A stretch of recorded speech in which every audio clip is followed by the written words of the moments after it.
નમસ્કાર મારા વાલા ગુજરાતીઓ, કેમ છો તમે બધા? આજે આપણે એરટેલ, ભારતીય એરટેલનું સ્ટોકનું એક્ઝામ્પલ લેજો. અને આમાં આપણે કેવું કરવાનું છે ખબર છે કે આ પેટર્ન એવી રીતના સમજવાની છે કે ઘણા બધા સ્ટોકમાં આવે. બહુ સિમ્પલ છે પણ આની પાછળનું પ્રાઇસ એક્શન પેટર્ન બહુ સરસ છે. 27 ફેબ્રુઆરી 27 ફેબ્રુઆરીનું છે. તમારે હોમવર્ક કરવું હોય તો આ ચેક કરી લો. 27 ફેબ્રુઆરીએ એરટેલ એક સરસ અપસાઇડ મુવમેન્ટ આપેલી છે. હવે આપણે એના પહેલાના એકાદ બે દિવસનું પ્રાઇસ એક્શન જોઈએ ને તો અહીંયા જો તમને બહુ સરસ પ્રાઇસ એક્શન બતાવી. આ પહેલો દિવસ છે ને બીજો દિવસ છે, બરોબર? આપણે પ્રાઇસ એક્શન જોતા હોય તો અહીંયા માર્કેટ ડાઉન ખુલ્યું પણ આખો દિવસ બાયરે પાછું કંટ્રોલ કરવાનું ટ્રાય કર્યું. એને આટલી ખબર પડે છે કે 15 મિનિટનો લોય અહીંયા બ્રેક નથી થયો. આ ખાસ વસ્તુ ધ્યાન રાખો તમે કે શું થઈ રહ્યું છે. અચ્છા, બીજા દિવસે માર્કેટ ધડામ દઈને નીચે પડ્યું પણ આખો દિવસ પાછું કોન્સોલિડેટ કર્યું. હવે તમે એમ જોવો ને, કોઈને પ્રાઇસ એક્શન થોડું આવડતું હોય તો આ બે દિવસમાં સમાનતા શું છે ખબર છે? એક બહુ મોટી સમાનતા છે કે ઇનિશિયલ લેવલ ઉપર સેલર આવે છે પણ પછી બાયર કોઈના કોઈ તરીકે ફાઇટ આપે છે. ભલે માર્કેટ અહીંયા બહુ ઉપર ન ગયું, અહીંયા બહુ રિકવર ન કર્યું, બટ તમને આમ આવું દેખાય છે કે માર્કેટ પડ્યું? આમ નથી દેખાતું ને, રાઈટ?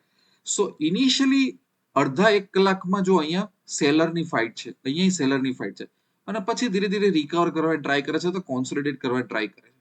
એટલે અહીંયા આપણને ખબર પડે કે બાયર્સ એક્ટિવ છે ખરા, એ માર્કેટને એટલું નીચે નથી જવા દેતા, એટલું સ્ટ્રોંગલી નથી જવા દેતા. હજી એક વસ્તુ કહી દઉં, આની પહેલાના દિવસે તમે જોતા હોય તો આની પહેલાના દિવસે બી એક એવી પેટર્ન મળે છે, સેલર્સ અને આખું બાયર રિકવર કર્યું. 3 દિવસમાં એવું હતું કે બાયર્સ ક્યાંક ને ક્યાંક ડોમિનેટ થયા છે, ક્યાંક ને ક્યાંક ડોમિનેટ થઈ. હવે ચોથા દિવસે માની લો કે માર્કેટ ઓપન થાય છે. આ પહેલી કેન્ડલનો હાઈ અને પહેલી કેન્ડલનો લો.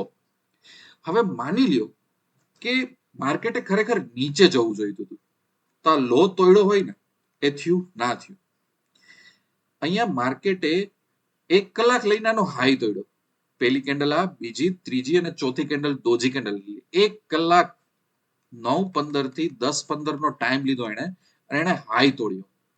શું અહીંયા હાઈ તોડ્યો હતો એની પહેલાના દિવસે? શું અહીંયા હાઈ તોડ્યો હતો? નથી તોડ્યો. અહીંયા એને તોડી નાખ્યું અને અહીંયા એને લો બ્રેક નહીં કર્યો. આ બે દિવસ નીચે જતું રહ્યું માર્કેટ. અહીંયા લો બ્રેક નતો કર્યો પણ અહીંયા તો થઈ જ ગયું. એટલે ત્રીજા દિવસે અહીંયા ટાઈમ લઈને 1 કલાકનો હાઈ બ્રેક કર્યું. એ બહુ મોટું ઇન્ડિકેશન હતું કે માર્કેટે નીચે નથી જવું. જો નીચે જવું હોય તો આનો લો તોડવો જોઈએ, એ ના તોડ્યો.